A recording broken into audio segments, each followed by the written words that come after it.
Good morning students. आज हम class 7th का चैप्टर 1 जो है वो डिस्कस करने जा रहे हैं, आपका रैशनल नंबर्स। एक्सरसाइज फर्स्ट के बारे में आज हम डिस्कस करेंगे, उससे रिलेटेड कुछ टॉपिक्स हैं। देखिए स्टूडेंट, फर्स्ट ऑफ ऑल जो हमारा चैप्टर है उसका नाम क्या है, रैशनल नंबर। तो हमारा फर्स्ट एम रहता है कि हम जाने रैशनल नंबर्स होते क्या हैं।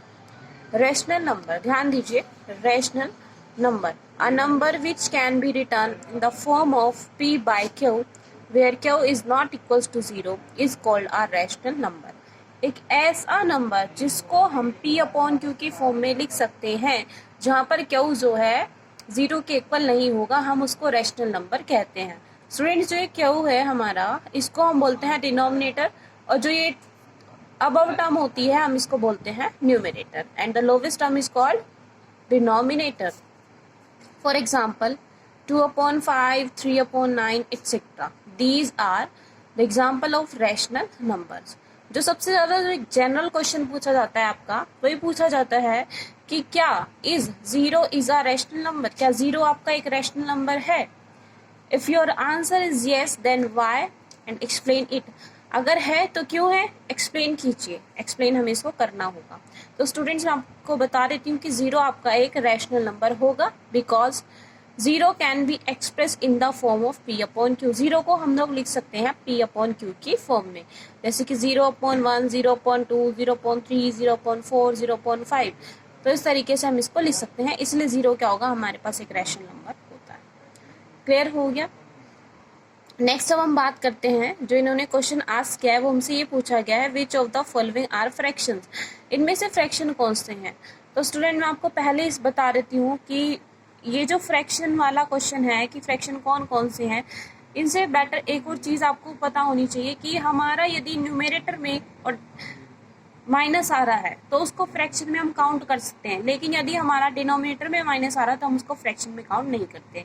फर्स्ट ऑफ ऑल आपकी ये चीज़ क्लियर करानी होगी कि न्यूमरेटर और डिनोमिनेटर होते क्या हैं। तो देखिए, जैसे कि हमें ये टर्म दी गई है, एक फ्रैक्शन या फिर रैशनल नंबर दिया गया है 2/3। तो स्टूडेंट्स, इसमें जो अबव वाला पार्ट होता है, ये अपर पार्ट को हम क्या कहते हैं, न्यूमरेटर, और जो ये लोवेस्ट पार्ट होता है हम इसको क्या बोलते हैं, डिनोमिनेटर।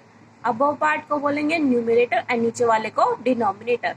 सेम एज अगर आपसे कोई आस्क करे कि -4/9 में न्यूमरेटर क्या है एंड डिनोमिनेटर क्या है, तो -4 जो होगा वो तो हमारा न्यूमरेटर होगा। Above term is called numerator, fraction का जो अपर पार्ट होता है वो न्यूमरेटर होता है, और जो लोवेस्ट पार्ट होता है वो हमारा डिनोमिनेटर होता है। ठीक है, तो ये आपको क्लियर हो गया, -4/9। ऐसे ही अब हम बात करते हैं which of the following are fraction. मैंने आपको फर्स्टली यही कहा है कि यदि आपका डिनोमिनेटर में माइनस आता है तो वो आपका फ्रैक्शन नहीं होगा। 2/3 then there is no problem, -4/9 कोई प्रॉब्लम नहीं है, क्यों, क्योंकि न्यूमरेटर में माइनस है, so there is no problem. 105/271, देखो इन दोनों में भी कोई प्रॉब्लम नहीं है, लेकिन 3/-2, स्टूडेंट ये थोड़ा सा प्रॉब्लम कर गया, ये हमारा है 3/-2। तो यहाँ पे हमारे पास डिनोमिनेटर में माइनस आ रहा है, सो ये फ्रैक्शन में हमारा काउंट नहीं होने वाला। अब देखिए, -47/-18 है, तो माइनस है माइनस कैंसिल, ये क्या बन गया हमारे पास, पॉजिटिव बन गया, तो ये फ्रैक्शन में काउंट होगा। नेक्स्ट देखिए, which of the following are rational numbers, कौन कौन से रैशनल नंबर हैं जो फ्रैक्शन में था, सेम एज हमें यहाँ पे करना है। जैसे कि 3/-7 है, तो ये रैशनल होगा या इरेशनल होगा, बताइए। देखिए, ये हमें ये बताना है which of the following are rational numbers, rational number है या नहीं। देखो, मैंने आपको पहले ही क्लियर करा दिया है कि स्टैंडर्ड फॉर्म जो होती है रैशनल नंबर की, वो ये होती है कि न्यूमरेटर में माइनस होता है तो कोई प्रॉब्लम नहीं है, लेकिन अगर डिनोमिनेटर में माइनस है तो वो एक रैशनल नंबर में काउंट नहीं होता। अब आप यहाँ पे चेक कीजिए, 7 हमारा डिनोमिनेटर है और डिनोमिनेटर के साथ हमारे पास क्या है, यहाँ पे माइनस है, so this exist a problem. तो ये हमारा रैशनल नंबर नहीं है, ये हमारा रैशनल नंबर है। हाँ, ऑब्वियसली है, न्यूमरेटर में है, यहाँ पे देखिए -4 लिखा हुआ है, न्यूमरेटर में हमारे पास माइनस है, तो कोई प्रॉब्लम वाली बात नहीं है। 0/5 है, तो ये देखिए ये हमारा रैशनल नंबर होगा, लेकिन 5/0 इस केस को जरा ध्यान से देखिए। मैं आपको सबसे पहले ले जाती हूँ, तो मैंने आपको डिफाइन बताई थी कि क्यों जो वो हमारा 0 के इक्वल नहीं होना चाहिए। अब बात करते हैं, देखिए 5/0 यहाँ पे तो डिनोमिनेटर में 0 आ गया, तो ये रैशनल नंबर की जो डेफिनेशन है उसको कॉन्ट्राडिक्ट करता है, वो उसको गलत ठहराता है, तो हमारे पास ये भी क्या होगा, एक रैशनल नंबर नहीं माना जाएगा। ठीक है, अब आइए इसकी बात कर लेते हैं। Which of the following are positive rational numbers. Positive students, main जो इसमें चीज आई है पॉजिटिव रैशनल नंबर्स। -3/-7 दिया गया है हमें, -3/-7। ठीक है, देखिए -3/-7, तो माइनस से माइनस ये कैंसिल हो गया, बन गया पॉजिटिव रैशनल नंबर। 5/-3, क्या ये पॉजिटिव रैशनल नंबर है? नो। -3/11, क्या ये पॉजिटिव रैशनल नंबर है? नो। 0/12, 0 तो पॉजिटिव नेगेटिव सारी कैटेगरीज में आता है, तो 0 हमारा जो ये हो जाएगा पॉजिटिव रैशनल नंबर। -1/25 नहीं भाई, जहाँ माइनस आ रहा है वहाँ पे पॉजिटिव रैशनल की तो कोई बात ही नहीं बनती। अब देखिए -35/-73, तो माइनस से माइनस कैंसिल, ये हमारे पास पॉजिटिव रैशनल नंबर है, ऑब्वियसली बन जाएगा। माइनस से माइनस क्या हो गया? नेग्लेक्ट हो गया, इसलिए पॉजिटिव रैशनल नंबर हमारा बन गया।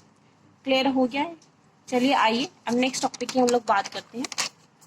जो अगला क्वेश्चन आपका है उसकी टाइप क्या है? Fill in the blanks. देखिए बहुत ही इजियर वे में मैं आपको समझाती हूँ कि इनको हम सॉल्व कैसे करेंगे। देखो, जो हमें वैकेंट प्लेस दिया गया है, वहां पे आप उसकी जगह पे राइट डाउन कर लो x। ठीक है, हो गया इतना काम। जहाँ पे वैकेंट प्लेस है, जहाँ पे डॉट डॉट था ना, फिलअप्स था, वहां पे आप क्या रख लोगे? x रख लोगे। फिर इनको क्रॉस मल्टीप्लाई कर दो, -20 को -4 से कर दो। ठीक है, -20 मल्टीप्लाई विद -4। एक और चीज मैं आपको बताती हूँ कि कभी भी ना जो दो साइन होते हैं ना, उनको ऐसे साथ में नहीं लिखना चाहिए, उनको सेपरेट कर देना चाहिए ब्रैकेट से। ठीक है, इज इक्वल्स टू, यहाँ पे क्या आएगा? x × 5, cross multiplication students, x × 5। तो हम बात करते हैं इसकी, इन दोनों को यदि आप मल्टीप्लाई करेंगे तो ये क्या आएगा हमारे पास? पॉजिटिव का 80 आ जाएगा, is equals to 5x।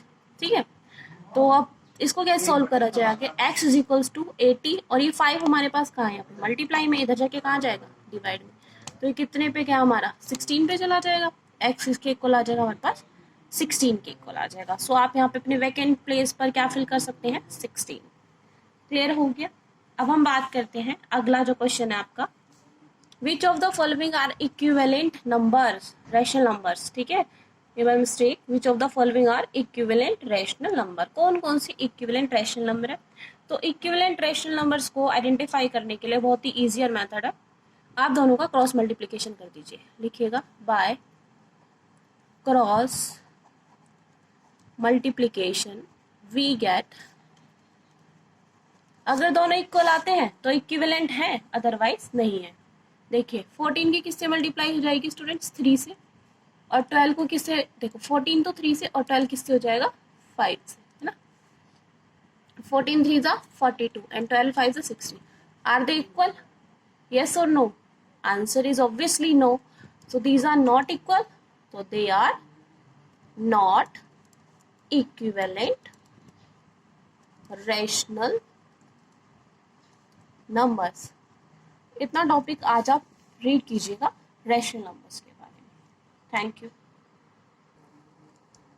You so much student for watching this video.